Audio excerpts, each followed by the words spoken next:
Alright guys, I hope you people are doing fine. तो guys आज हम लोग ना कंपनी अकाउंट्स का एक सम्स लेंगे। सम्स बहुत ही सिंपल है लेकिन इंपॉर्टेंट भी है। तो आइए विदाउट वेस्टिंग एनी टाइम चलिए हम लोग स्ट्रेट अवे सम्स पढ़ना स्टार्ट करते हैं। क्या बोल रहे हैं सम्स, देखिए रीड करते आइए। के limited took over assets of 15 lakhs and liabilities of 5 lakhs of P limited for a purchase consideration of 13,68,500। मतलब के लिमिटेड बोल के कंपनी है, उसने ना एसेट्स और लायबिलिटीज खरीदा पी लिमिटेड का और उसके बदले में परचेज कंसिडरेशन कितना पे किया है 13,68,500। फाइन। फिर आगे क्या बोल रहा है question, ₹25,500 was paid by issuing a promissory note in favour of P limited payable after 2 months। यहाँ पे अब परचेज कंसिडरेशन तो अपने कितना पे करे अपने को पता चल गया। अब अपने को आगे क्वेश्चन ये बता रहे हैं कि अपने जो परचेज कंसिडरेशन पे करेंगे वो कैसे पे करेंगे। तो उसमें पहला इंफॉर्मेशन अपने को ये मिला है कि 25,500 का जो परचेज कंसिडरेशन है वो हम लोग थ्रू प्रोमिसरी नोट पे करेंगे और वो प्रोमिसरी नोट कितना पीरियड का है, उसका मैच्योरिटी डेट है 2 months बाद। ठीक है, मतलब बिल्स पेबल है एक तरह का। And the balance was paid by issue of equity shares of 100 each at a premium of 25%। और प्रोमिसरी नोट जो कि 25,500 उसके बाद जितना भी पैसा बचेगा उसके लिए हम लोग क्या करेंगे, 100 रुपया वाला इक्विटी शेयर को 25% प्रीमियम में अपने पे करेंगे। मतलब अगर 100 रुपया का इक्विटी शेयर है तो उस पर 25% ऐड कर देंगे, मतलब 25% प्रीमियम होता है 25 रुपया, तो मतलब 125 रुपया का शेयर हम लोग इशू करेंगे। फाइन। तो आइए हम लोग सोल्यूशन पढ़ते हैं, स्ट्रेट अवे सोल्यूशन में चलते हैं हम लोग। सबसे पहले जर्नल एंट्री है कि एसेट्स और लायबिलिटीज को खरीदने वाला बात। ठीक है, तो हम लोग एसेट्स कितना खरीद रहे, अपने को क्वेश्चन में बोल दिया था हम लोग एसेट्स खरीद रहे 15 लाख रुपीस का, तो सन्ड्री एसेट्स अकाउंट को 15 लाख से अपने डेबिट कर देंगे। अपने लायबिलिटी कितना खरीद रहे अपने को क्वेश्चन बता दिया था 5 lakhs का, तो अपने 5 lakhs का लायबिलिटी को क्रेडिट कर देंगे। फाइन। और हम लोग परचेज कंसिडरेशन पे कितना कर रहे हैं 13,68,500, तो जो पार्टी को अपने को देना है उसको अपने क्या करेंगे, क्रेडिटर बना के क्रेडिट में कर देंगे। अब देखिए हम लोग को 15 lakhs का सामान मिल रहा है, उसके बदले अपने 13,68,500 पे कर रहे हैं और 5 लाख का लायबिलिटी लेस करने के बाद अपने ज्यादा पैसा पे कर रहे हैं। मतलब अपने चीज कम पैसा का ले रहे हो, अपने ज्यादा पैसा पे कर रहे हैं। तो यहाँ पे देखिए डेबिट साइड में पैसा कम है, तो जो बैलेंसिंग फिगर होगा वो क्या हो जाएगा, गुडविल हो जाएगा। और गुडविल का कैलकुलेशन आप कैसे करेंगे, क्रेडिट का दोनों अमाउंट को ऐड करके 15 lakhs लेस कर दीजिएगा, तो ये जो फिगर होगा गुडविल का वो क्या हो जाएगा आपका बैलेंसिंग फिगर। और नरेशन में आप क्या लिखोगे, नरेशन में आप लिख दीजिएगा being the assets and liabilities taken over. Fine. तो आई होप ये चीज आपको बहुत अच्छे से समझ में आया होगा। चलिए नेक्स्ट पेज में चलते हैं। अब नेक्स्ट पेज में जैसे परचेज कंसिडरेशन अपने पे करेंगे उसके बारे में ही सारा डिटेल अपने को दिया हुआ है। फाइन। तो चलिए एक एक करके अपने जर्नल एंट्री समझते हैं। सबसे पहले अपने कितना परचेज कंसिडरेशन पे करें, पी लिमिटेड को उतना रुपया से अपने क्या करेंगे, डेबिट कर देंगे। तो 13,68,500 को डेबिट कर दिया। उसके बाद अपने कैसे पे कर रहे हैं, अपने बिल्स पेबल के थ्रू पे कर रहे हैं। बिल्स पेबल के थ्रू अपने कितना पे कर रहे हैं 25,500। ये तो अपने को क्वेश्चन में पता था, तो टू बिल्स पेबल बोल के 25,500 अपने क्रेडिट कर देंगे। फाइन। अब अपने वर्किंग नोट की तरफ चलते हैं। वर्किंग नोट में क्या बता रहे हैं कि अपने को कितना शेयर एक्चुअली में पे करना है, मतलब कितना शेयर इशू करना है। तो देखिए अपना परचेज कंसिडरेशन है 13,68,500, उसमें से हम लोग कितना ऑलरेडी पे कर चुके थ्रू बिल्स पेबल, अपने पे कर चुके 25,500 अपने ऑलरेडी पे कर चुके। तो बैलेंस अपने को कितना पे करना है 13 लाख, मतलब 13,43,000 अपने को और पे करना है। और अपने कैसे इशू करेंगे, अपने कितना रुपए का शेयर इशू करेंगे, 100 रुपए वाला शेयर को 25% प्रीमियम है, मतलब 125 रुपया करके, मतलब अपने को टोटल 13,43,000 पे करना है और वो 125 रुपया वाला शेयर के थ्रू करना है। तो अल्टीमेटली अपने कितना शेयर इशू कर रहे हैं, डिवाइड कर देंगे तो अपना आ जाएगा 10744 शेयर, मतलब 10,744 शेयर अपने को इशू करना है। फाइन। तो इसीलिए हम लोग देखिए यहाँ पे इक्विटी शेयर कैपिटल में 10,744 को 100 से इंटू कर देंगे तो मेरा अमाउंट आ जाएगा 10,74,400। और अपने प्रीमियम कितना इशू कर रहे हैं, प्रीमियम 25 रुपया का इशू कर रहे हैं। 10,744 को 25 से इंटू कर दीजिएगा तो अपना प्रीमियम का अमाउंट आ जाएगा 2,68,600। तो उसको सिक्योरिटी प्रीमियम रिजर्व बोल के आप मतलब क्रेडिट कर दीजिएगा। और आप नरेशन क्या लिखेंगे, नरेशन में आप लिख दीजिएगा being payment made by issuing a promissory note and issuing 10,744 shares of 100 each at a premium of 25%। तो आई होप गाइज ये सम्स आपको बहुत इजीली समझ में आ गया होगा। तो चलिए without wasting any further time हम लोग क्या करते हैं, नेक्स्ट सम्स की तरफ चलते हैं। क्लियर। ओके, तो चलिए नेक्स्ट सम्स अपने रीड करते हैं। क्या बोल रहा है सम्स कि निखिल लिमिटेड बोल के कंपनी है जिसने ना एक बिजनेस परचेज किया है सोनिया लिमिटेड का। और जब बिजनेस हम लोग परचेज करते हैं इसका मतलब क्या होगा कि हम लोग एसेट्स और लायबिलिटीज खरीद रहे हैं सामने वाली कंपनी का। तो हम लोग क्या क्या खरीद रहे हैं, मशीनरी हम लोग खरीद रहे हैं 7 लाख रुपए का, डेटर हम लोग खरीद रहे हैं 2.5 लाख रुपए का, फाइन स्टॉक हम लोग खरीद रहे हैं 5 लाख रुपए का, बिल्डिंग हम लोग खरीद रहे हैं 11,50,000 का, बिल्स पेबल हम लोग खरीद रहे हैं 2,50,000 का, मतलब लाइबिलिटी है वो। और हम लोग को जर्नल एंट्री पास करना है 2 सिनेरियो में, मतलब निखिल लिमिटेड के बुक्स में अपने को जर्नल एंट्री पास करना है, मतलब परचेजिंग कंपनी के बुक्स में अपने को जर्नल एंट्री पास करना है।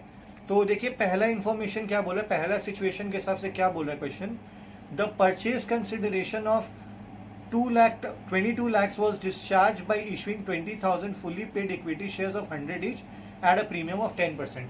पहला सिचुएशन में अपने को क्वेश्चन ये बोल रहा है कि जो 22 लाख का परचेज कंसिडरेशन अपने पे करे, मतलब मैं निखिल लिमिटेड हूँ और मैंने सोनिया लिमिटेड का बिजनेस खरीदा है, तो मैं क्या हो गया, मैं परचेजिंग कंपनी हो गया और Sonia limited is vendor company. तो obviously purchasing company vendor company को परचेज कंसिडरेशन पे करती है। तो यहाँ पे जो परचेज कंसिडरेशन पे ऑफ हो रहा है वो कितना रुपया का है, 22 लाख रुपीज का है। और उसको कैसे डिस्चार्ज किया जा रहा है, हम लोग 20,000 इक्विटी शेयर इशू कर रहे हैं 100 रुपया वाला एट अ प्रीमियम ऑफ 10%, मतलब 110 रुपया में अपने क्या करेंगे, शेयर्स को इशू करेंगे। फाइन, तो उस सिचुएशन को पहले आइए हम लोग हैंडल कर लेते एक एक करके। तो उसका जर्नल एंट्री कैसे दिया हुआ है देखिए। तो पहला सिचुएशन में चलते हैं, हम लोग क्या क्या चीज खरीद रहे हैं एक बार देखते हैं। हम लोग खरीद रहे हैं सबसे पहले मशीनरी हम लोग कितना रुपया में खरीद रहे हैं, 7 लाख। तो अपने क्या करेंगे, उतना रुपये का मशीनरी को हम लोग 7 लाख को क्या कर देंगे, डेबिट कर देंगे। फाइन, फिर हम लोग डेटर खरीद रहे 2.5 लाख रुपए का, उसको भी हम लोग डेबिट कर देंगे। स्टॉक हम लोग खरीद रहे 5 लाख का, उसको भी डेबिट कर देंगे। बिल्डिंग हम लोग खरीद रहे 11,50,000 का, वो भी हम लोग क्या कर देंगे, डेबिट कर देंगे। ये सारा का सारा इन्फॉर्मेशन अपने को एक क्वेश्चन में देके रखा है। उसके बावजूद हम लोगों ने जो बिल्स पेबल खरीदा है वो कितना में खरीदा है, 2,50,000। सबको पता है कि बिल्स पेबल लायबिलिटी होता है तो उसको क्रेडिट कर दिए। फिर हम लोग सोनिया लिमिटेड को कितना पे करें परचेज कंसिडरेशन में, we are paying them 22 lakh rupees. Fine, तो आप डेबिट और क्रेडिट को आप लोग कंपेयर कर लीजिएगा, देखिएगा डेबिट का टोटल ज्यादा हो रहा है, क्रेडिट का कम हो रहा है। इसका मतलब क्या है कि हम लोग जो एसेट्स ले रहे हैं वो ज्यादा है और लायबिलिटी कम है और परचेज कंसिडरेशन हम लोग कम पे कर रहे हैं, तो अपना फायदा का चीज है। तो जब डेबिट ज्यादा होता है क्रेडिट से तो उसको हम लोग क्या बोलते हैं, कैपिटल रिजर्व। मैंने आपको लास्ट क्लास में भी बताया था, जब डेबिट का फिगर कम होगा तो गुडविल आ जाएगा डेबिट में, और जब क्रेडिट का फिगर कम होगा तो क्रेडिट में अपने क्या लिखेंगे, कैपिटल रिजर्व। तो कैपिटल रिजर्व क्या हो जाएगा, क्रेडिट होकर अपने बैलेंसिंग फिगर कर देंगे। मतलब ये डेबिट का सारा टोटल को आप क्या करेंगे ना, क्रेडिट से लेस कर दिएगा इन दोनों फिगर से, तो ये जो फिगर आ जाएगा ये क्या हो जाएगा, कैपिटल रिजर्व। और आप नरेशन में क्या लिखोगे, नरेशन में आप लिखोगे being assets and liabilities taken over and the balance credited to capital reserve। Fine, बहुत अच्छे से समझ में आ गया। ये तो एसेट्स और लायबिलिटी को अपने खरीद रहे तब का एंट्री है। नेक्स्ट एंट्री क्या चीज का, नेक्स्ट एंट्री अपना परचेज कंसिडरेशन डिस्चार्ज करने का। तो एंट्री क्या है, सोनिया लिमिटेड, क्योंकि सोनिया लिमिटेड को अपने को पे करना है, तो जितना परचेज कंसिडरेशन अपने पे करें तो 22 लाख से सोनिया लिमिटेड क्या हो जाएगा, डेबिट हो जाएगा। उसके बाद इक्विटी शेयर कैपिटल, हम लोग कितना शेयर इशू कर रहे हैं, हम लोग 20,000 शेयर इशू कर रहे हैं। 100 रुपया वाला इक्विटी शेयर को अपने 110 में इशू करें, मतलब 10% प्रीमियम, यानी कि 10 रुपया प्रीमियम पे। तो इक्विटी शेयर कैपिटल में तो क्या होगा, सिर्फ और सिर्फ जितना यहाँ पे 100 इंटू कर दीजिएगा, let me just correct it, 20,000 into 100 होगा ये वाला फिगर। तो 20,000 इंटू 100 शेयर कैपिटल में चल जाएगा, विच इज 20 लाख रुपीज, और सिक्योरिटी प्रीमियम में 20,000 इंटू 10 हो जाएगा, दैट इज 2 लाख रुपीज, और डेबिट क्रेडिट मैच हो जाएगा। फाइन, तो ये पहला सिचुएशन है जो कि हम लोग को बहुत अच्छे से समझ में आ गया। आइए सेकेंड सिचुएशन क्या बोल रहा है। सेकेंड सिचुएशन क्वेश्चन का क्या बोला था कि the purchase consideration of 24 lakhs was discharged by issuing 19,200 fully paid equity shares of 100 each at a premium of 25%। मतलब क्वेश्चन यहाँ पे क्या बोला, सेकेंड सिचुएशन में परचेज कंसिडरेशन 24 lakhs है। फर्स्ट सिचुएशन एकदम अलग था, केस 1 में अपने को परचेज कंसिडरेशन 22 लाख रुपया बोला हुआ था। अब इस क्वेश्चन को उसके साथ मर्ज मत करना। सेकेंड सिचुएशन में बोला है कि हम लोग जो परचेज कंसिडरेशन पे ऑफ कर रहे हैं ना, उसका अमाउंट 24 लाख है, और उसको हम लोग कैसे डिस्चार्ज कर रहे हैं, we are discharging it by issuing 19,200 fully paid equity shares of 100 each at a premium of 25%। मतलब हम लोग 19,200 इक्विटी शेयर इशू करेंगे 100 रुपया वाला, 25% प्रीमियम, मतलब 100 का शेयर 125 में अपने इशू करेंगे, मतलब 25 रुपया यहाँ पे प्रीमियम है। तो आइए उसका जर्नल एंट्रीज को हम लोग एक बार गो थ्रू कर लेते हैं। सबसे पहले अपने क्या करेंगे, जितना भी एसेट्स है उसको डेबिट कर देंगे। तो मशीनरी को हम लोग 7 लाख रुपए में एक्वायर किए, डेटर को 2,50,000 में एक्वायर किए, स्टॉक को अपने 5 लाख में एक्वायर किए, बिल्डिंग को अपने 11,50,000 में एक्वायर किए, उसके बाद बिल्स पेबल अपने 2.5 लाख का एक्वायर किए। अब यहाँ पे और अपने परचेज कंसिडरेशन 24 लाख पे कर रहे हैं। इस सिचुएशन में गाइस क्या हुआ कि अपना क्रेडिट साइड का फिगर ना डेबिट साइड से ज्यादा है, क्योंकि आप दोनों को ऐड करोगे और इन सारों को लेस करोगे ना, तो डेबिट साइड लेस आएगा। तो कितना से लेस आएगा, 50,000। मतलब मेरा क्रेडिट साइड ज्यादा और डेबिट साइड कम है। तो डेबिट साइड जब कम होता है तो बैलेंसिंग फिगर क्या होता है, गुडविल। तो आप क्रेडिट से डेबिट को लेस करेगा, जो फिगर आ जाएगा 50,000, वही क्या हो जाएगा, गुडविल हो जाएगा। और इसी को अपने क्या बोलेंगे, बैलेंसिंग फिगर। क्लियर हो गया। लास्ट जो सिनेरियो था उसमें क्या आया था, कैपिटल रिजर्व आया था, इसमें अपना क्या आ रहा है, गुडविल। तो एक बार नरेशन देख लेते हैं, नरेशन क्या बोल रहा है, being assets and liabilities taken over and balance debited to goodwill account. मतलब हम लोग सारे एसेट्स और लायबिलिटीज को हम लोग क्या कर चुके हैं, डेबिट और क्रेडिट कर चुके हैं, और जो बैलेंसिंग फिगर है वो क्या हो गया, गुडविल हो गया। अब नेक्स्ट स्टेप क्या, नेक्स्ट स्टेप में अपने क्या करेंगे, परचेज कंसिडरेशन जो पे ऑफ करेंगे उसके बारे में बात करेंगे। सबसे पहले अपने कितना परचेज कंसिडरेशन पे करें, 24 लाख जो अपने को पता है। तो सोनिया लिमिटेड को अपने 24 लाख रुपए से क्या कर देंगे, डेबिट कर देंगे। उसके बाद इक्विटी शेयर कैपिटल में अपने कितना शेयर इशू कर रहे हैं, हम लोग शेयर इशू कर रहे हैं 19,200 शेयर, राइट। और 19,200 शेयर का नॉमिनल वैल्यू तो 100 रुपया था ना, तो 100 रुपया से 19,200 को इंटू करेंगे तो इक्विटी शेयर कैपिटल में 19,20,000 रुपया आप लिख दीजिएगा, फाइन। उसके बाद क्रेडिट में क्या आएगा, सिक्योरिटी प्रीमियम रिजर्व। हम लोग कितना रुपया प्रीमियम में इशू करें, 25%। मतलब 100 रुपया का अगर आप 25% करते हो तो 25 रुपीज क्या हो जाएगा, सिक्योरिटी प्रीमियम। तो 19,200 शेयर्स को 25 से इंटू कर देंगे, आपका फिगर आएगा 4,80,000 का। उसको आप सिक्योरिटी प्रीमियम रिजर्व अकाउंट में क्या कर दोगे, क्रेडिट। तो गाइज आपको ये दो सम्स बहुत अच्छे से समझ में आएगा, आप इसको एक बार वापस से देख लीजिएगा। आइए without wasting any further time चलिए हम लोग स्ट्रेट अवे ना आज एक नया टॉपिक लेंगे इश्यू ऑफ शेयर्स में। टॉपिक का नाम है issue of shares to promoters. तो इसको समझने के लिए पहले आपको ये समझना पड़ेगा कि प्रोमोटर का मतलब क्या होता है। गाइस प्रोमोटर का मतलब होता है वो लोग जो कि कंपनी का फाउंडेशन करते हैं, मतलब जो कंपनी को फॉर्म करते हैं। देखिए शेयर जो खरीद लेता है वो क्या बन जाता है, शेयर होल्डर बन जाता है। तो ओनर तो वो भी है, और जो कंपनी स्टार्ट करता है वो भी ओनर है। लेकिन कोई तो ऐसा पॉइंट होगा जो ओनर्स को आपका प्रोमोटर से सेपरेट करता होगा। तो ये वही पॉइंट है कि जब कोई कंपनी का फाउंडेशन करता है, जैसे मान लीजिए रिलायंस का शेयर तो मेरे पास भी है, क्योंकि रिलायंस का शेयर्स मैंने खरीदा है। तो ओनर तो टेक्निकली मैं भी हुआ, मैं भी शेयर होल्डर हूँ, मैं भी तो रिलायंस का ओनर हूँ। लेकिन रिलायंस का फाउंडेशन किसने किया था, धीरू भाई अंबानी ने। तो उनको प्रोमोटर बोला जाएगा। बात समझ में आया। तो यही प्रोमोटर्स है। जब भी कोई कंपनी को कोई ओनर स्टार्ट करता है तो उसको प्रोमोटर बोलते हैं। और ऑब्वियसली जब कंपनी वो स्टार्ट करता है तो उसको कुछ ना कुछ एडवांटेज मिलना चाहिए, उसको भी तो कुछ कंसिडरेशन मिलना चाहिए। तो कभी कभी क्या होता है ना, उस कंसिडरेशन के लिए हम लोग उसको क्या कर देते हैं, कंपनी का शेयर ही इशू कर देते हैं। तो उसी के बारे में ये टॉपिक है। तो देखिए जब हम लोग अपना कंपनी का शेयर अपना प्रोमोटर को इशू करेंगे तो उसका एंट्री क्या होगा, फॉर्मेशन एक्सपेंसेस या फिर इनकॉर्पोरेशन कॉस्ट या फिर गुडविल अकाउंट को डेबिट कर देंगे, और हम लोग शेयर कैपिटल अकाउंट को क्रेडिट कर देंगे। और नरेशन में क्या लिखेंगे, being share issue to promoters of the company. I repeat, हम लोग क्या पढ़े, हम लोग पढ़ रहे हैं जब हम लोग शेयर्स प्रोमोटर को इशू करेंगे, जब शेयर्स हम लोग प्रोमोटर्स को इशू करेंगे तो क्या जर्नल एंट्री पास करेंगे। तो जर्नल एंट्री क्या है, फॉर्मेशन एक्सपेंस को भी डेबिट कर सकते हैं आप चाहो तो, इनकॉर्पोरेशन कॉस्ट को भी डेबिट कर सकते हो, और गुडविल को भी डेबिट कर सकते हो, और क्रेडिट में शेयर कैपिटल लिख देना, फाइन। अब नेक्स्ट टॉपिक है कि issue of shares to the underwriters. सबसे पहले तो अंडरराइटर्स का मतलब मैं आपको बता देता हूं। देखिए गाइस, जब भी कोई कंपनी स्टार्ट होता है ना, जब भी कोई कंपनी स्टार्ट होता है तो नया कंपनी को हमेशा डर रहता है कि अगर वो शेयर इशू करेगा मार्केट में तो उसका शेयर अगर कोई नहीं खरीदा तो क्या होगा। क्योंकि आपको पता है ना, कोई भी कंपनी का शेयर इशू करना कोई मजाक का बात नहीं है, क्योंकि कंपनी को बहुत सारे एक्सपेंसेस बेयर करना पड़ता है। कंपनी को एडवर्टीजमेंट कॉस्ट देना पड़ता है, मैनेजमेंट कॉस्ट देना पड़ता है, अच्छा खासा खर्चा करना पड़ता है पब्लिसिटी के पीछे। और इतना कुछ करने के बाद अगर मान लो उसका शेयर नहीं बिकेगा तो आपको नहीं लगता है कि जो भी कंपनी के प्रोमोटर्स वगैरह रहेंगे उनका मॉरल डाउन हो जाएगा। एक्चुअली ये डर क्या है, डर को तो रिस्क ही बोलेंगे ना। तो अंडरराइटर्स क्या करते हैं ना, इस रिस्क को क्या करते हैं ना, शेयर करते हैं कंपनी के साथ। अंडरराइटर क्या करता है, अंडरराइटर बोलता है कि ठीक है कंपनी तुम एक काम कर, तू मार्केट में बिंदास शेयर इशू कर, बाई चांस अगर तेरा शेयर कोई नहीं खरीदा ना तो तेरा शेयर हम खरीदेंगे। बात समझ में आया। तो इसी को अंडरराइटर बोलते हैं। और इसके बदले ना अंडरराइटर को अंडरराइटिंग कमीशन पे करता है कंपनी। अंडरराइटिंग कमीशन ना, शेयर खरीदे या फिर नहीं खरीदे, अंडरराइटर्स को वो कमीशन मिलता ही मिलता है। आपको समझ में आया। तो अंडर राइटर्स क्या करते हैं, अंडर राइटर्स कंपनी को अश्योरेंस देते हैं कि अगर आपका शेयर कोई नहीं खरीदेगा तो उसका शेयर को कौन खरीदेगा, वो अंडर राइटर ही खरीदेगा। अंडर राइटर बेसिकली बड़ी बड़े बैंक्स होते हैं और बड़ी बड़ी कंपनीज होते हैं, हर कोई अंडर राइटिंग नहीं करता है because it's a very risky business. और इन कंसिडरेशन उनको क्या मिलता है, अंडर राइटिंग कमीशन, जो कि वो जो कंपनी जो शेयर इशू करती है वो अंडर राइटर्स को अंडर राइटिंग कमीशन पे करती है। और उनका अग्रीमेंट होता है कि बाई चांस ऐसा हुआ कि कंपनी का शेयर सारा पब्लिक ही खरीद लिया तो भी under writing commission under writers को मिलेगा। क्लियर हो गया। और अगर कोई नहीं खरीदा तो अंडर राइटर जो खरीदेगा ही, तो उसके बदले भी अंडर राइटर्स को कमीशन मिलेगा। फाइन। तो इसका जर्नल एंट्री भी अपने एक बार देख लेते हैं। वेरियस सिचुएशन का जर्नल एंट्री है।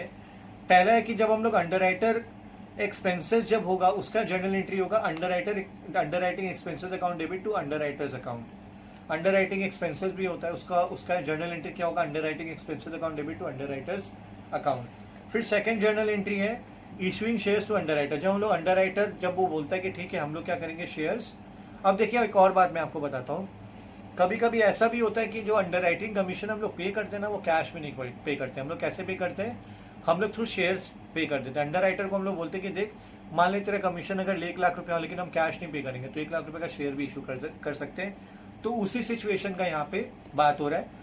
तो ये तो मेरा जो अंडर राइटिंग एक्सपेंसेस हुआ उसके बारे में बात हुआ कि हमको कितना कमीशन पे करना है। ये एक्सपेंस जो है ना वो अंडर राइटिंग एक्सपेंसेस जो है वो अंडर राइटिंग कमीशन ही है। तो ये मेरा एक्सपेंसेस को हम डेबिट कर दिए और जिसको देना उसको क्रेडिट कर दिए। अब हम लोग क्या करेंगे उस एक्सपेंसेस के थ्रू, मतलब वो जो मेरे लिए एक्सपेंस है उसके लिए कमीशन है, जब हम लोग उसका ड्यू एंट्री करेंगे तो क्या एंट्री करेंगे, underwriters account debit to share capital. मतलब इसको हम लोग क्या करें, शेयर्स इशू करें, रादर ये शेयर इशू करने का एंट्री है। तो underwriters account debit to share capital आप कर दीजिएगा। और फाइनली क्या है, आपको पता है कि अंडर राइटिंग एक्सपेंसेस एक तरह का नॉमिनल अकाउंट है और दुनिया का सारा नॉमिनल अकाउंट को अपने क्या करते हैं, पीएल में ट्रांसफर कर देते हैं। तो इसका एंट्री हो जाएगा statement of PL account debit to underwriting commission account. I hope आपको ये कॉन्सेप्ट बहुत अच्छे से समझ में आ गया होगा। तो चलिए without wasting any further time हम लोग क्या करते हैं, एक सम्स ले लेते हैं। क्या बोल रहा है सम्स, ड्यूक लिमिटेड बोल के कंपनी है, उसने ना 5000 शेयर्स इशू किया 10 रुपया वाला और उसको ना प्रोमोटर को इशू कर दिया फॉर इट सर्विसेज, ठीक है। और 4000 शेयर इशू किया 10 रुपया वाला, ये अंडर राइटर्स को पे किया, ठीक है, अंडर राइटिंग सर्विसेज के लिए। तो अपने को उसका जर्नल एंट्री पूछा है। गाइस एक बार वापस से मैं समझा देता हूँ। यहाँ पे ना प्रोमोटर को जो शेयर इशू कर रहे हैं उसका भी बात हो रहा है और अंडर राइटर्स को हम लोग उसका सर्विसेज के लिए जो उसका कमीशन पे कर रहे हैं शेयर्स के थ्रू उसका भी बात हो रहा है। तो हम लोग अंडर राइटर्स को 4000 शेयर इशू कर रहे हैं 10 वाला और हम लोग प्रोमोटर्स को 5000 शेयर इशू कर रहे हैं 10 वाला, ठीक है। तो इसका जर्नल एंट्री करते चलिए। सबसे पहले जो प्रोमोटर को शेयर इशू करे उसका एंट्री करते हैं। तो मैंने आपको बताया था आप इनकॉर्पोरेशन कॉस्ट को डेबिट करोगे और शेयर कैपिटल को क्रेडिट करोगे। कितना आप शेयर पे कर रहे हो, उसको 5000 शेयर पे कर रहे हो 10 रुपये वाला, तो 50,000 करके आप एंट्री कर दीजिएगा। और नरेशन में क्या लिखेंगे आप, being issue of 5000 shares to promoters, आप प्रोमोटर्स का एंट्री कर दिए। अब नेक्स्ट है आप underwriting commission pay off कर रहे हो उसका एंट्री। तो पहला क्या है, ये है आपका due entry. Under writing commission को आप डेबिट करोगे जो कि एक्सपेंस है, तो आप अंडर राइटिंग कमीशन को डेबिट कर दोगे, अंडर राइटर्स को क्रेडिट कर दोगे। कितना इशू कर रहे हो आप, मतलब कितना अमाउंट उसको पे करना है, 4000 इंटू 10 40,000 रुपया, तो ये एंट्री कर दीजिएगा, नरेशन में लिख दीजिएगा being underwriting commission due. उसके बाद क्या होगा, नेक्स्ट सिचुएशन में क्या होगा, आप फाइनली उनको शेयर इशू कर रहे हो तो अंडर राइटर को मिल रहा है, तो अंडर राइटर को आप अकाउंट से डेबिट कर दीजिएगा। और शेयर कैपिटल, क्योंकि आप शेयर इशू कर रहे हो तो शेयर कैपिटल को आप क्रेडिट कर दीजिएगा। कितना, 4000 इंटू 10 तो 40,000 रुपया उनको आप पे ऑफ करें उसका एंट्री। और फाइनली मैंने आपको बताया था कि सिंस अंडर राइटिंग कमीशन क्या होता है, एक नॉमिनल अकाउंट होता है और नॉमिनल अकाउंट को अपने पीएल में ट्रांसफर करते हैं। तो ये ट्रांसफर एंट्री आप क्या कर देंगे, statement of profit and loss account debit to underwriting commission account 40,000। और आप नरेशन में क्या लिखोगे, being underwriting commission paid to statement of profit and loss account. तो गाइस आज हम लोगों ने क्या क्या किया, हम लोगों ने 2 सम्स किया था, गुडविल और कैपिटल रिजर्व के ऊपर हम लोगों ने सम्स किया। फिर उसके बाद हम लोगों ने क्या किया, हम लोगों ने 2 कॉन्सेप्ट सीखा। अगर हम लोग प्रोमोटर को शेयर इशू करेंगे तो उसके बारे में मैंने आपको बताया, क्योंकि इनकॉर्पोरेशन कॉस्ट को हम लोग डेबिट कर देते हैं और शेयर कैपिटल को क्रेडिट कर देते हैं। और अगर अंडर राइटर को अगर हम लोग शेयर इशू करेंगे तो उसका क्या अकाउंटिंग ट्रीटमेंट होगा वो भी हम लोग सीख चुके हैं। मैंने आपको बताया था इसमें 3 एंट्री होगा, एक तो पहला ड्यू एंट्री होगा, फिर उसके बाद जो हम लोग फाइनली शेयर इशू करेंगे उसका एंट्री होगा, और फाइनली क्या होगा, जितना भी कमीशन उसको हम लोग पीएल अकाउंट में ट्रांसफर करेंगे। तो स्टेटमेंट ऑफ पीएल में आप क्या कर दीजिए, ट्रांसफर कर दीजिएगा। तो गाइस आई होप आपको आज का क्लास बहुत अच्छे से समझ में आया होगा। मैं आपको इससे रिलेटेड सारे नोट्स शेयर कर दूंगा, इसको आप अच्छे से देख लीजिएगा और नोट्स कॉपी कर लीजिएगा। Thank you so much.